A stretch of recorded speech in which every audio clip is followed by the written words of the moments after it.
साथ में बतौर कांग्रेस एमपी मुझे इस बात की भी खुशी है कि इन्होंने बहुत बड़ा दिल दिखाया है और हमारा मैनिफेस्टो पढ़ा, जिसे बड़ी मेहनत के साथ हमने तैयार किया। हमने कोई गारंटी इनकी सरकार की तरह, मोदी जी की गारंटी की तरह नहीं कहा, लेकिन हमारे नेता राहुल गांधी जी ने पूरे देश में जा जाकर लोगों को गले लगाकर उनकी दुख तकलीफ समझकर इस मैनिफेस्टो को सबके साथ मिलकर तैयार किया। और इन्होंने हमारा मैनिफेस्टो पढ़ा, अपनी गारंटी को साइड में रखा और हमारे मैनिफेस्टो को लागू किया। मैं इनकी बहुत शुक्रगुजार हूँ। अब मैं इस बजट को क्या बोलूं? कुर्सी बचाओ बजट बोलें,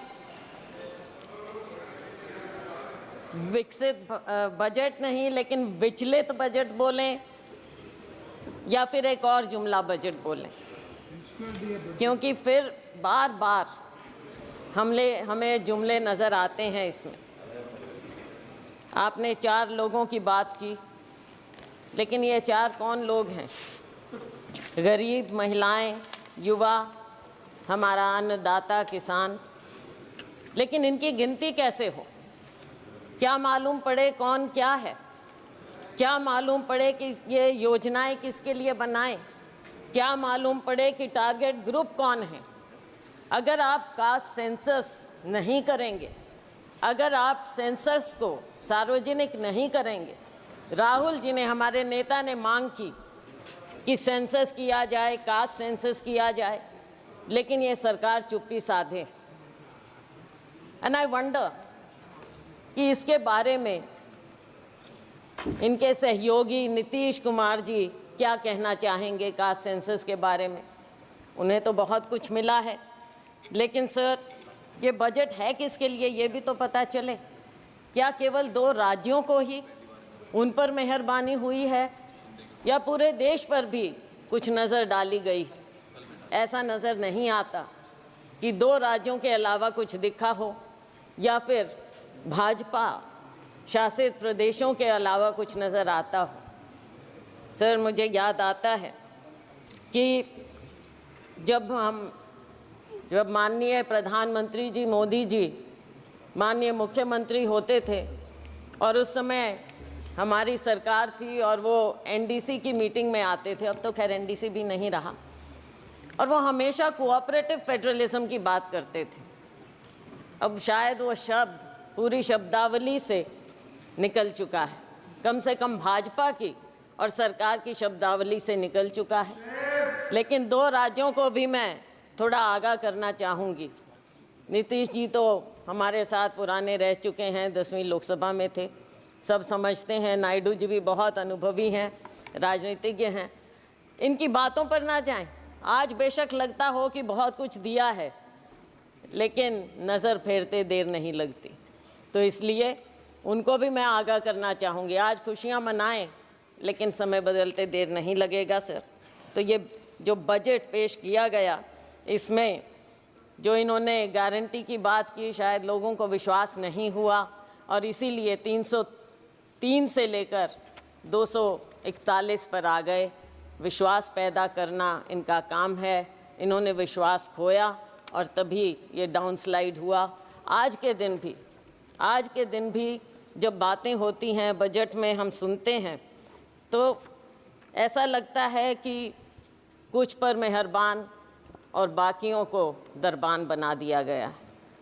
दरवाजे के बाहर खड़े रहो, अगर मेहरबानी होगी तो शायद आपको कुछ मिल पाएगा। सर जब प्राकृतिक आपदा की भी बात होती है, भाजपा शासित प्रदेशों के लिए तो सेंट्रल असिस्टेंस की बात की गई बजट में, लेकिन हिमाचल प्रदेश की जब बात हुई तो एक्सटर्नल एजेंसीज़ की बात आ गई वहाँ पर कि उनके माध्यम से मदद की जाएगी। ऐसा भेदभाव क्यों? ये नहीं होना चाहिए और इसकी हम घोर निंदा करते हैं कि आप सबके साथ ऐसे भेदभाव। और फिर एक बात और सर,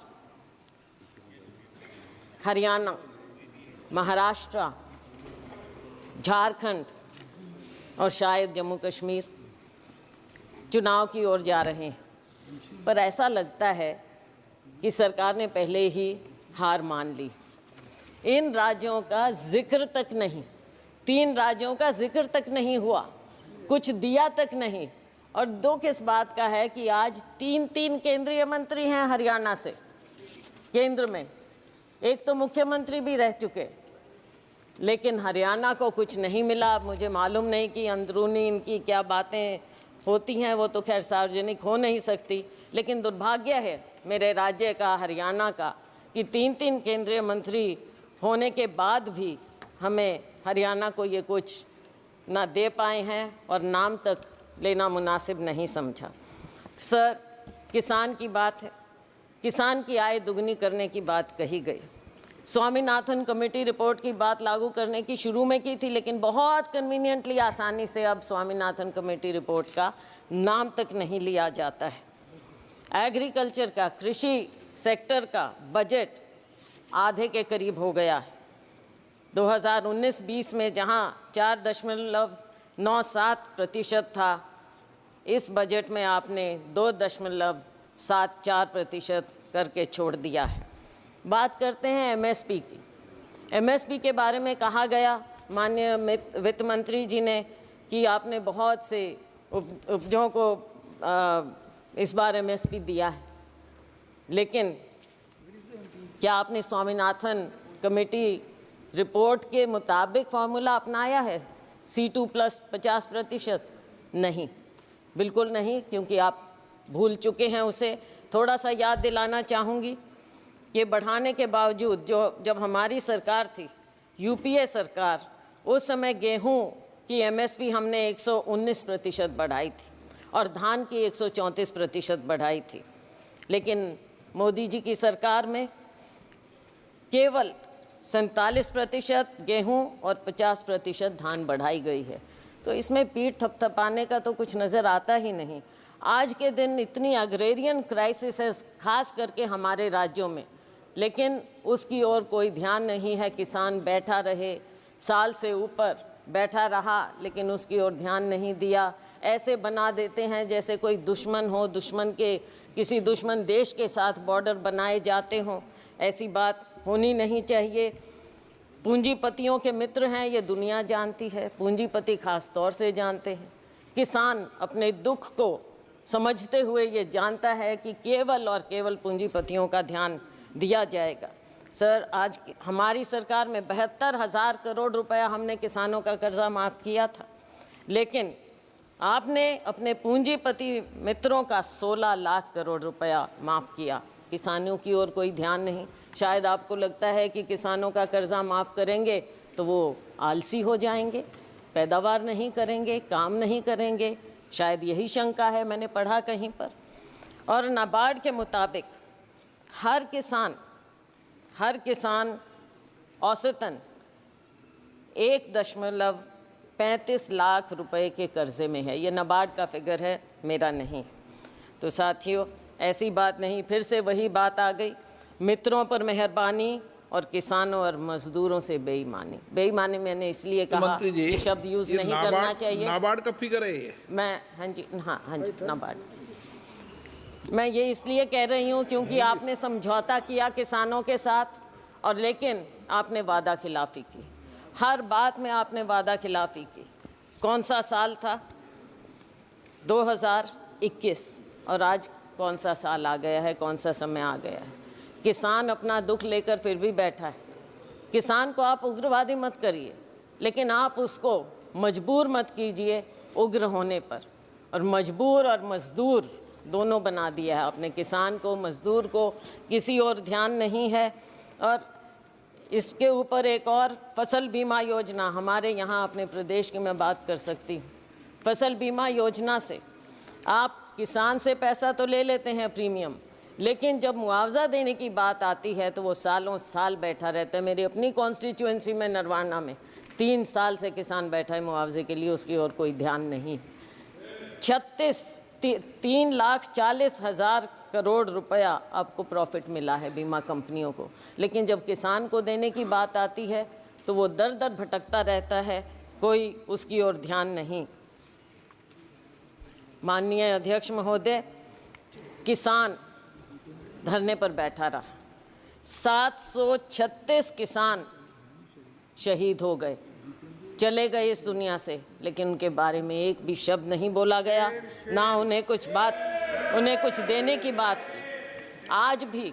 आज भी हरियाणा और पंजाब शंभू बॉर्डर पर किसान बैठा है, मजबूर है, लोगों को आने जाने की भी तकलीफ है, लेकिन आप उस मजबूर किसान की ओर देखना तक नहीं चाहते और वो उस बॉर्डर पर बैठा है। किसान क्या मांग रहा है? आप MSP देने की बात करते हैं, लेकिन बात तो लीगल गारंटी की है। इस वादे को क्यों नहीं याद करते? किसान को जब तक आप लीगल गारंटी नहीं देंगे उसके MSP की, तब तक आप किसान के साथ इंसाफ नहीं कर सकते। और ये किसानों से आप पूछ लीजिए, हम जिस अन्नदाता की आपने बात की, अगर अन्नदाता कमज़ोर होगा तो ये देश कभी आगे पनप नहीं सकता, ना किसी का विकास होगा और ना ये विकसित भारत हो सकता, अगर किसान और मजदूर इस तरह से मजबूर हो जाएगा। हमने अपने मैनिफेस्टो में उनको लीगल गारंटी की बात की। अगर ये हमारा मैनिफेस्टो का ये बिंदु भी पढ़ लेते तो बहुत अच्छा होता। सर, मज़दूरों की दयनीय स्थिति और ख़ास तौर से ग्रामीण मज़दूर की जो स्थिति हो गई, भारतीय जनता पार्टी के मोदी सरकार के 10 साल में मजदूरी वृद्धि केवल 1% हर साल की गई, उससे भी कम। और अगर मनरेगा की बात करें, मुझे दुख इस बात का हुआ कि मनरेगा का एक बार भी नाम नहीं लिया गया इस पूरे बजट में। और मनरेगा तो वो है जिसे आप पहले नकारते थे, फिर आपने समझा, आपने उसको अपनाया। बेशक हम पर कटाक्ष करके माननीय प्रधानमंत्री जी ने मनरेगा को अपनाया, लेकिन अपनाया। और अगर कोई सेवियर था कोविड में ग्रामीण क्षेत्र में तो वो मनरेगा था। और आप आज मनरेगा को भूल गए हैं। मनरेगा बजट समय से याद ही नहीं रखते हैं। और गरीब को जब आप याद ही नहीं रखेंगे, मजदूर को ग्रामीण क्षेत्र में सबसे ज़्यादा बुरा हाल है। किसान का और ग्रामीण मजदूर का, खेती और मजदूर का चोली दामन का साथ है। आपने दोनों को भुला दिया है। देश कहाँ आगे जाएगा? केवल पूंजीपतियों के लिए। ग्रामीण क्षेत्र में भी आपने पूंजीपतियों को घुसा दिया, और वो भी बड़े बड़ों को। साइलोज वहाँ पर लग गए, वहाँ पे मजदूर भी। मंडियों में मजदूरों का बुरा हाल है। आज वो बेरोजगार हो गए हैं। आज उनको 2-3 हज़ार रुपया महीने का मिलता है। मजदूर और दयनीय हो गया है। तो इस पर आपको ध्यान रखना चाहिए। न्यूनतम वेतन प्रतिदिन का 400 रुपया होना चाहिए। ये देश भर की डिमांड है, और हम कहते हैं कि हमारा समय आएगा, हम 400 रुपया ज़रूर करेंगे। और ये होना चाहिए। सरकार को इस बात को मानना चाहिए, गरीब की बात को मानना चाहिए, मनरेगा की बात को, कि न्यूनतम वेतन आप 400 रुपया करें। आप गरीब को भी 5 किलो अनाज देकर कृपया लाइन में ना खड़ा करें, उसे उसका हक दें, उसको ऊपर उठाने की बात करें, ना कि केवल आप कहते हैं कि 80 करोड़ रुपए लोगों को दे रहे हैं। तो क्या 80 करोड़ लोग लाइन में लगे रहेंगे? हमेशा गरीब रहेंगे और अमीर अमीर होता जाएगा, GDP बढ़ता जाएगा। किसके लिए? केवल आंकड़ों के लिए। और सर, महंगाई की बात मुझे याद आती है। सुषमा स्वराज जी बहुत सम्मानित, हमारे पूरे सब उनको मानते थे, नेता थे, भाजपा की बहुत वरिष्ठतम नेताओं में से थी। मुझे याद है जब बजट एक बार पेश किया गया और उसमें उन्होंने कहा, प्रणब मुखर्जी साहब वित्त मंत्री थे, और उन्होंने कहा, दादा आंकड़ों से पेट नहीं भरता। मैं ये याद दिलाना चाहूँगी सत्ता पक्ष को कि आंकड़ों से पेट नहीं भरेगा।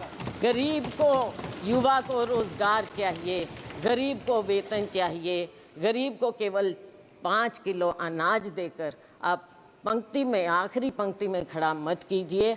महंगाई पर नियंत्रण लाइए। महंगाई पर नियंत्रण आप क्यों नहीं कर पा रहे हैं? जो ऑयल कंपनीज हैं उनका मुनाफा बढ़ता जाता है, लेकिन क्या आप आम उपभोक्ता को कोई राहत देते हैं? क्या किसान तक कोई राहत पहुंचती है? गरीब तक कोई राहत पहुंचती है? आज इन्फ्लेशन कितना बढ़ता जा रहा है। फूड इन्फ्लेशन के बारे में माननीय वित्त मंत्री जी ने पासिंग में कहा कि हम इसका इंतज़ाम करेंगे, लेकिन कैसे इंतज़ाम करेंगे? दाल, आपके सब्जियां सब इतनी महंगी होती जा रही हैं। क्या अनाज केवल एक है? केवल अनाज? क्या गरीब आदमी सब्जी या कुछ नहीं खाए, प्याज नहीं खाए, आलू नहीं खाए, कोई सब्जी नहीं खाए, वो उस तक पहुंचता नहीं? पहुंचता है तो कितना महंगा मिलता है। वित्त मंत्री प्याज नहीं खाती है, प्याज नहीं खाती है। चलो वो तो अपने अपने खाने का अलग टेस्ट है, वो कोई बात नहीं, लेकिन गरीब आदमी तो प्याज और आलू खाता है ना, उसको तो कुछ और नहीं मिलता। My God. अच्छा, तो आटे दाल का भाव पता होना चाहिए। और एलपीजी की जो आंसू आपने पोंछने की बात कही थी, आज आंसू आपको महिलाओं के, बहनों के नज़र नहीं आते। शिक्षा की हम बात करें तो शिक्षा का स्तर जिस कदर गिरता जा रहा है, मेरे अपने राज्य में प्राइमरी स्कूल सैकड़ों की संख्या में बंद होते जा रहे हैं, और लेकिन सरकार का उसकी ओर कोई ध्यान नहीं है। सरकारी स्कूलों में गरीबों के बच्चे पढ़ते हैं, अमीरों के नहीं। हमारे माँ बाप सरकारी स्कूलों में पढ़कर ऊपर आए थे, और उन्हीं के कारण हम आज यहाँ पर खड़े हैं। अगर आप सरकारी स्कूल इस तरह से बंद करते रहेंगे तो बच्चों के भविष्य का क्या होगा? नीट की बात कही, हमारे नेता राहुल जी ने इस बात को उठाया, और इन्होंने जो कहा, कोई जिम्मेवारी लेता क्यों नहीं है? जिम्मेवारी तो लेनी पड़ेगी, सरकार है। जिम्मेवारी अगर नहीं लेंगे तो देश आपको दिखा देगा, हमारा युवा आपको दिखा देगा। बेरोजगारी की दर दिन ब दिन बढ़ती जा रही है। ILO के आंकड़ों के मुताबिक 2022 में यूथ की अनएम्प्लॉयमेंट हमारे यहाँ 23% थी, चीन में 13%, पाकिस्तान में 11%, सीरिया जो कि कॉन्फ्लिक्ट जोन है वहाँ पर 22% है। तो हमारे यूथ का ये बदहाली क्यों हो रही है? आप स्किलिंग की बात करते हैं, क्या आपने प्राइवेट सेक्टर से पहले बात की? क्या वो आपकी बात को, आपकी स्कीम को, जिसको इतने विस्तार से और बहुत अखबारों में, मीडिया आप कंट्रोल करते हैं, मीडिया में इस कदर दिखाया गया, लेकिन क्या आपने उनसे बात की? और क्या गारंटी है कि एक बार वो आपकी स्कीम का फ़ायदा उठाकर 2-3 महीने में छुट्टी नहीं कर देंगे इन बच्चों की, जिनको रोज़गार मिल रहा है? तो ऐसे कैसे बात बनेगी? हमने तो अपनी उसमें, हमारा मैनिफेस्टो पढ़ते तो पहली नौकरी पक्की का वायदा राहुल जी ने किया था, वो सुन लेते। केंद्र में 10 लाख वैकेंसियाँ हैं, हरियाणा में 2 लाख वैकेंसियाँ हैं, उनको क्यों नहीं भरने की बात की जाती? और बैकलॉग है SC BC का, उनकी और आपने बिल्कुल ध्यान ही नहीं दे रहे हैं। बैकलॉग को भी तो भरिए। और अगर ये प्राइवेट सेक्टर इतना ज़्यादा आएगा, वहाँ पर क्या आपने आरक्षण किया है? कहाँ जाएंगे हमारे लोग? रेलवेज़ में आपने जो सबसे बड़े डिफेंस रेलवेज़, यहाँ पर मिलता ही नहीं है, रोज़गार ही नहीं मिल रहा है, आपने बंद कर दी हैं सब नौकरियाँ। तो हमारे लोग, युवा कहाँ जाएगा? Skill skill skill skill India का क्या हुआ? आज के दिन बेरोज़गारी इस कदर आपके सामने मुंह बाय खड़ी है, और आपको अगर नज़र नहीं आता तो आपको आने वाले जो ये चुनाव होंगे इन राज्यों में आपको नज़र आ जाएगा। वैसे जो अभी उपचुनाव हुए उसमें भी आपको नज़र आ गया होगा। तो साथियों, जब बेरोज़गारी इतनी बढ़ती है तो गलत आदतें भी बढ़ जाती हैं। मेरे अपने राज्य में, मेरे अपने यहाँ सिरसा, हिसार, अम्बाला, पूरे हरियाणा में नशा बढ़ता जा रहा है। कहाँ हरियाणा था? हमारे यहाँ बोलते हैं देसा में देश हरियाणा, जित दूध दही का खाना। लेकिन आज के दिन हरियाणा तो ऐसा हो गया, ऐसा देश हरियाणा हो गया है जहाँ पे अपराध और नशे का ठिकाना बन गया है। कोई देसा में देश हरियाणा। सर 1-2 बिंदुओं पर और केवल मैं नज़र डालूंगी। अग्निवीर की बात है। अग्निवीर के खोखलेपन का पर्दाफाश राहुल गांधी जी ने यहाँ पर इस सदन में किया है। सरकार कितने ही टॉल क्लेम्स करे, लेकिन असलियत अगर आप ज़मीन पर जाएंगे तो आपको पता चल जाएगी। आपने 2 कैटेगरी बना दी है। अगर जो अफसर है और या जो साधारण जवान है सेना में, वो तो शहीद हो जाएगा, उसके परिवार को पेंशन मिलेगी। और जो गरीब का बेटा है, गरीब का बेटा केवल अग्निवीर कहलाएगा, केवल नाम मिलेगा उसे, और क्या मिलेगा? कैसे जाएगा वो? आप सेना के साथ भी नाइंसाफ़ी कर रहे हैं, हमारे युवा के साथ भी नाइंसाफ़ी कर रहे हैं, हमारे जवान के साथ आप नाइंसाफ़ी कर रहे हैं। सर, हरियाणा की आबादी देश की लगभग 2% है, लेकिन सेना में हमारा हिस्सा 10% के करीब है। आज के दिन आपने क्या इंसेंटिव छोड़ दिया हमारे युवाओं के लिए? कुछ नहीं छोड़ा। ये योजना पूरी तरह से युवा विरोधी है, जवान विरोधी है और सेना विरोधी है। हम डिमांड करते हैं कि आप अग्निवीर योजना को इमीडिएटली ख़त्म कीजिए और जय जवान जय किसान के नारे को फिर से बुलंद कीजिए। किसान को भी खुशहाल करिए, जवान को भी खुशहाल करिए। सर, SCBC की बात मैंने कही, ना बैकलॉग ख़त्म किया जा रहा है और ना नई नौकरियां मिल रही हैं, ना प्राइवेट सेक्टर में कुछ इनके लिए है, और ना इनकी scholarship, pre matric post matric scholarship के साथ जो जिस तरह से नाइंसाफ़ी की जाती है, समय पर बच्चों को दिया नहीं जाता।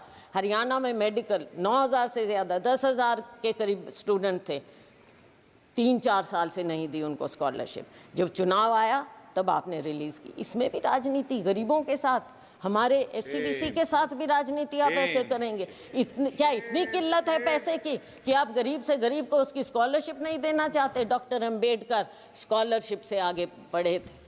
डॉक्टर अंबेडकर इकोनॉमिस्ट थे, लेकिन अगर आप बच्चों को मौका ही नहीं देंगे, वो कहाँ से आगे निकलेंगे? माननीय सदस्य, ये संसद है, हरियाणा विधानसभा नहीं है। सर, इसका जवाब कैसे देंगे? सर, बजट है। सर, बजट तो है। बजट में राज्य की अनदेखी हुई है सर। सही बात कहना सर, पड़ेगा। आपको भी राजस्थान से प्यार होगा सर। सर, आप अध्यक्ष हैं लेकिन राजस्थान से प्यार रखते हैं। राजस्थान विधानसभा बोलूँगा। सर, आपने स्पेशल कंपोनेंट प्लान खत्म कर दी, सब प्लान बंद कर दिया और सारे फंड्स डाइवर्ट किए जाते हैं। अब एक आध दिन पहले हिंदुस्तान टाइम्स में रिपोर्ट थी, मध्य प्रदेश में फंड्स डाइवर्ट कर दिए। किस चीज़ के लिए? गौशालाओं के लिए। गौशाला और SC/ST का उससे क्या लेना देना? लेकिन SC/ST के फंड्स आप गौशालाओं में दे रहे हो, तो ये कहाँ से ये डाइवर्जन हो रहा है? सरेआम डाइवर्जन हो रहा है। क्यों डाका डाल रहे हैं गरीबों के बजट पर, SC/ST के बजट पर? सर, जहाँ तक कि हेल्थ की बात है, हेल्थ का एक्सपेंडिचर भी गिरता चला जा रहा है और पिछले समय में 2% के करीब आपने 2 साल बजट एस्टिमेट्स में और एक्सपेंडिचर में फ़र्क आ गया है सर, तो आगे वो गिरता ही चला जाएगा। और सर, आपकी कमिटमेंट हेल्थ सेक्टर में कोविड में देखा, लेकिन उसके बाद भूल गए। मैं एक और, आप सर बुरा नहीं मानना, अपना राज्य होता है, थोड़ा सा मेरे को बोलने दीजिए। सर, हरियाणा में माननीय प्रधानमंत्री जी ने फाउंडेशन स्टोन रखा था आयुष यूनिवर्सिटी का, क्या हुआ उसका? आज तक एक पत्थर नहीं लगा है कुरुक्षेत्र में, एक पत्थर। माननीय वित्त मंत्री जी पता करें। और सर, सिरसा में मेडिकल कॉलेज का नींव पत्थर माननीय प्रेसिडेंट साहब ने, राष्ट्रपति महोदया ने रखा, वहाँ भी टेंडर तक नहीं हुआ है। तो कैसे होगा? ये हेल्थ के प्रति है। आप बच्चों के बारे में एक शब्द नहीं। कुपोषण सबसे ज़्यादा हमारे ग्लोबल हंगर इंडेक्स के मुताबिक 2023 के मुताबिक 125 देशों में इंडिया की दर 111 है। पिछले साल 107 थी, इस साल 111 पर हम आ गए हैं। भूखमरी, कुपोषण, बच्चों के लिए क्या हो रहा है? अब वर्किंग महिलाओं के लिए, महिलाओं की बात अगर हमारी बात सुन लेते, राहुल जी ने प्रॉमिस किया कि हर गरीब परिवार में हम एक महिला को 1 लाख रुपया देंगे। अगर आप दे देते महिलाओं का तो अपने आप उद्धार हो जाता। थोड़ा सा सुन लेते, हमारी थोड़ी बात मान लें, इसमें कोई शर्म की बात नहीं है। आपके पास आइडियाज़ नहीं हैं, हमारे पास हैं, हमारे आइडियाज़ ले लें, सुझाव ले लें, तो देश का भला हो जाएगा, बहुत भला हो जाएगा। हमारे पूर्व मुख्यमंत्री जी यहाँ पर अब मंत्री हैं, बहुत बढ़िया उनके पास मंत्रालय हैं, लेकिन अगर शहरों की बदहाली, आप एक तो नाम बदलने का बड़ा शौक है, अब सिर्फ इसलिए क्योंकि JNNURM राजीव आवास योजना रखा, नाम से आपको थोड़ी दिक्कत है, शायद नफरत है, तो वो नाम बदल दिए स्मार्ट सिटी। अब सर, स्मार्ट सिटी फरीदाबाद में आप अगर 2 कदम पर है Faridabad, it is an overgrown urban slum. कहाँ से स्मार्ट सिटी है वो? किस हिसाब से? कचरे के ढेर हर जगह। और मिलेनियम सिटी गुड़गांव, खुद कॉलीग वहाँ से मंत्री, वहाँ से MP, 2 दिन पहले उनका इतना बड़ा इंटरव्यू छपा था कि वहाँ पर क्या बदहाली है गुड़गांव में कचरा प्रबंधन की। आप उनकी ही बात सुन लें क्या हो रहा है। मैं उम्मीद करती हूँ कि आपस में कॉलीग्स, जो माननीय पूर्व मुख्यमंत्री हैं, वो अपने यहाँ पर कॉलीग की बात सुनेंगे। दूसरे फरीदाबाद में एक और कॉलीग हैं केंद्रीय मंत्री, उनकी बात सुनेंगे। इन शहरों का तो थोड़ा आप कल्याण करिए, मैं जानती हूँ आप हताश हो चुके हैं हरियाणा की तरफ से, लेकिन हरियाणा के लोगों को 10 साल आपको मौका मिला, कुछ तो कर दीजिए, कुछ तो कर दीजिए हरियाणा का। पीठ मत दिखाइए हरियाणा को। अच्छा, स्वच्छ भारत का कहीं जिक्र ही नहीं है, भूल गए। वो ऐनक भी फेड हो गई जो गांधी जी की आपने ले ली थी और हर दीवार पर चिपका दी थी, वो ऐनक भी अब नजर नहीं आ रही है। पता नहीं क्या हुआ, वो कचरे में ही शायद उसको भी लिप्त कर दिया आपने। सर, रेलवेज माननीय मंत्री जी थे यहाँ अभी, तो उनकी बात चलो मेरे कॉलीग बोल देंगे, मैं और ज़्यादा समय 1-2 मिनट और लेकर ख़त्म करूँगी। तो रेलवेज़ का भी जो हाल है हरियाणा में डिटेल में मेरे कॉलीग बता देंगे, लेकिन 1-2 बात ज़रूर कहूँगी कि जो उस समय मुख्यमंत्री थे उन्होंने गुड़गांव फरीदाबाद के लिए जनवरी 16 में कहा था, ट्वीट किया था, आज तक कुछ नहीं। बल्लभगढ़ मेट्रो सैंक्शन हुई थी, आज तक उसके बारे में कुछ नहीं, ना कोई प्रावधान, ना कुछ और, ना एनसीआर का ध्यान, ना हमारे राज्य का ध्यान। सर, इंटरनेशनल एयरपोर्ट कब प्रॉमिस हुआ था? 2019 में, लेकिन और 2021 तक कंप्लीट हो जाना चाहिए था हिसार में इंटरनेशनल एयरपोर्ट, उसका कोई जिक्र नहीं, कुछ मालूम नहीं। Sir, nuclear plant Gorakhpur, Hisar के पास गोरखपुर है, न्यूक्लियर प्लांट, वहाँ पर आपने एनर्जी के बारे में काफ़ी कुछ कहा है, खुशी है हमें, लेकिन उसका क्या हुआ, उसका भी थोड़ा जिक्र कर दें, किस स्टेज पर है, कब शुरू होगा, कब हम देखेंगे, कब हमें वहाँ से बिजली मिलेगी, उस न्यूक्लियर प्लांट का भी कुछ बता दें अगर माननीय वित्त मंत्री महोदया, तो पता चलेगा। तो सर, बस मैं अंत कर रही हूँ सर, 2 मिनट में हाँ, डॉक्टर मनमोहन सिंह जी ने उसको जाकर उसका फाउंडेशन, तो सर आज के दिन कोई और कुछ बचा नहीं है।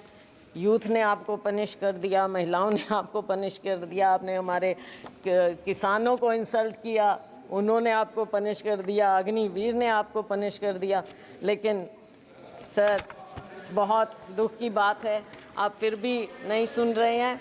और सर, हम आपसे केवल, माननीय प्रधानमंत्री जी अगर इंटरवीन करें, हम केवल ये चाहते हैं, देश के लिए, देश को बताइए कि आप कुछ सीख ले रहे हैं, जो आपको दिखा रहा है देश एक दिशा, उससे कुछ सीख लें। अग्निवीर स्क्रैप करिए, एमएसपी को लीगल गारंटी दीजिए, और फार्म लेबर को, हर लेबर को 400 रुपया प्रतिदिन आप कर दीजिए, वरना आपका वही हाल होगा जो बाकी देश ने आपको दिखाया है।